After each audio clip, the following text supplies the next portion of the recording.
Bonjour les enfants, bonjour Sophia, bonjour Laetitia. Aujourd'hui, papa va raconter une autre histoire biblique. La Bible, c'est le livre le plus connu au monde. Aujourd'hui, nous allons parler de l'histoire de David et Goliath. Le petit et gentil David contre le méchant grand Goliath. Il y a très longtemps, dans un pays très lointain qu'on appelle Israël, vivait un peuple très gentil. Mais le problème, c'est que ce peuple avait beaucoup d'ennemis. Il y avait beaucoup de gens qui ne les aimaient pas. Parmi ceux-ci, il y avait les Philistins. Les Philistins étaient un peuple méchant qui habitait au sud d'Israël. Un jour, les Philistins ont décidé d'attaquer et d'envahir le beau pays d'Israël. Alors Saül, le roi d'Israël, décida d'aller à la rencontre avec son armée des Philistins. Mais arrivé à la frontière, arrivé à l'endroit où les deux armées se rencontrent, le peuple d'Israël a eu une méchante surprise. Ils ont aperçu parmi l'armée des Philistins un géant. Et ce géant s'appelait Goliath. On dit que ce géant mesurait 9 pieds ou 3 mètres. Il était énorme, il était plus haut que le plafond. En plus, ce géant portait un casque énorme. Il avait une armure épaisse sur lui. Il avait des bottes qui montaient jusqu'aux genoux.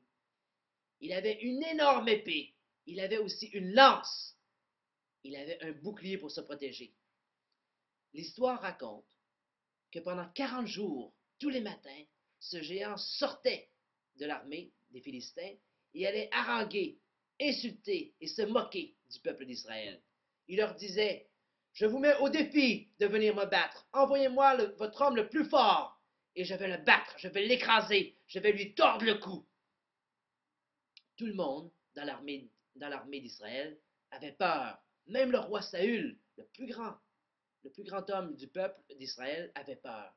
Tout le monde tremblait. Personne ne voulait affronter ce méchant géant qui s'appelait Goliath.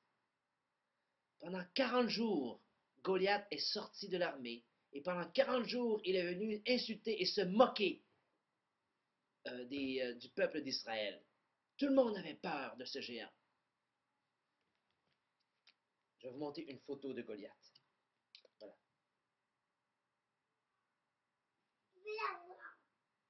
Tout à l'heure, Sophia. Tout à l'heure, Sophia. Alors, euh, pendant ce temps, un papa qui habitait loin de l'armée avait 3 enfants qui se battaient dans l'armée d'Israël. Un jour, il demande à son jeune fils d'aller porter du pain, du beurre et de la liqueur à ses frères qui travaillaient, qui étaient soldats dans l'armée de Saül, qui défendait Israël contre le méchant Goliath.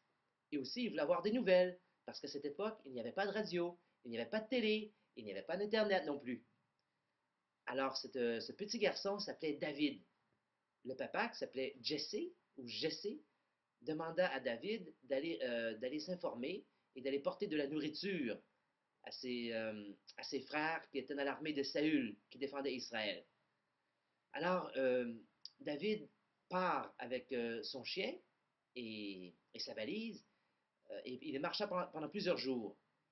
Il arriva un matin à l'armée d'Israël, dans l'armée, à l'endroit où est-ce que les armées étaient, et pendant qu'il arrivait, au moment où il arrivait, il entend justement ce géant, ce Goliath, en train d'haranguer, d'insulter, d'invectiver, de mettre au défi le peuple d'Israël. Il était surpris. Il a dit: Qu'est-ce qui se passe? Pourquoi les gens ne se battent pas? Pourquoi personne ne va à la rencontre de ce méchant géant? Il ne comprenait pas. Mais alors les gens lui disaient: Mais c'est ridicule. Qui va battre ce géant? Ce géant qui était plus haut que le plafond, qui avait une armure plus épaisse, plus épais que David lui-même. Alors David a fait une proposition. Et il a dit: Moi, je suis prêt. Il est allé voir le roi Saül. Il dit: Moi, je suis prêt à aller combattre ce géant. Et tout le monde s'est mis à rire. Mais David, tu es tout petit. Tu ne peux pas aller battre ce géant. Il va t'écrabouiller. Il va te casser le cou. Tu vas mourir. C'est pas possible. Et comme personne ne voulait aller battre ce géant, et comme David insistait beaucoup, ils ont fini par accepter. Il a réussi à convaincre Saül et le peuple d'Israël d'aller battre ce géant. Alors Saül a demandé à son général d'habiller, de revêtir David de sa meilleure armure, des bottes, un casque, une armure, un bouclier, des armes comme un javelot, une lance en fait, et puis une épée. Et quand David fut vêtu de cette armure, il n'arrivait plus à bouger, il n'arrivait pas à avancer. Alors c'était ridicule. David a dit à Saül, au roi Saül, enlevez-moi ces vêtements, je vais y aller seulement avec ma tunique et ma fronde. Saül lui a dit, mais c'est ridicule, tu vas te faire écrabouiller. Et savez-vous ce que David lui a répondu? Dieu est avec moi.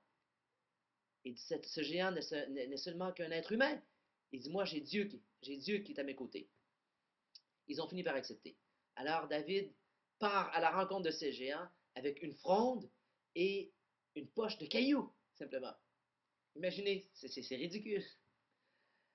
En voyant approcher ce gamin, Goliath était insulté. Mais il dit au peuple d'Israël, mais vous me prenez pour un rigolo, quoi. Pourquoi vous m'envoyez ce gamin?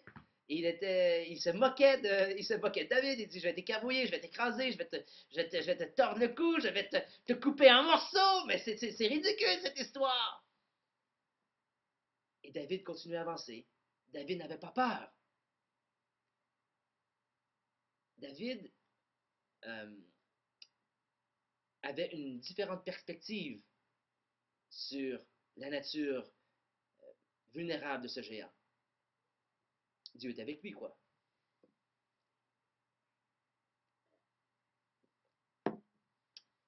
Alors, voulez-vous connaître la suite de l'histoire, les enfants? Oui. D'accord. Alors, est-ce que David a été écrabouillé? Est-ce qu'il a été coupé en morceaux par ce géant? Non. Vous avez raison, la réponse c'est non. Alors, selon l'histoire,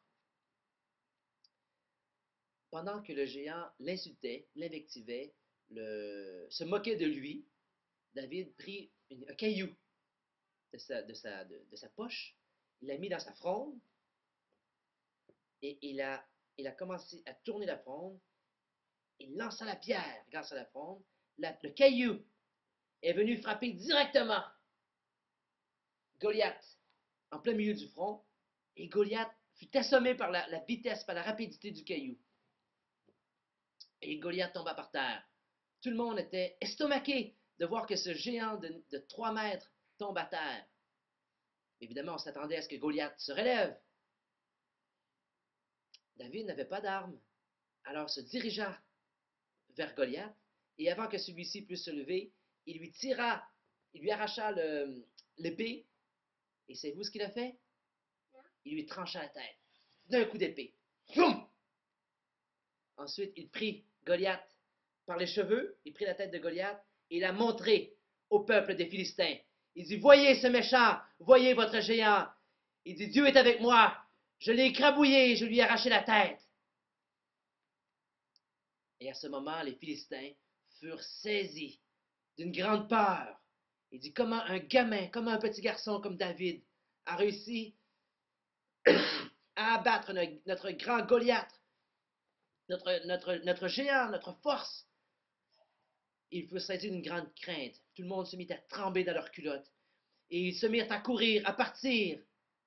Et ainsi, grâce à David, le peuple d'Israël fut sain et sauf. Ils réussirent à gagner contre les méchants Philistins sans qu'aucun de leurs soldats périsse. Saül alla à la rencontre de Goliath, Saül alla à la rencontre de David, le serra dans ses bras, dit, mon David, Dieu est vraiment avec toi. Grâce à toi, nous avons la victoire et le peuple d'Israël est sain et sauf. Et ces méchants Philistins sont partis à tout jamais. Voilà. Il revient à sa maison. Évidemment, David retourna à la maison et il fut accueilli en héros. Voilà, c'était l'histoire de David et Goliath. J'espère que vous avez bien apprécié l'histoire. Au revoir les enfants.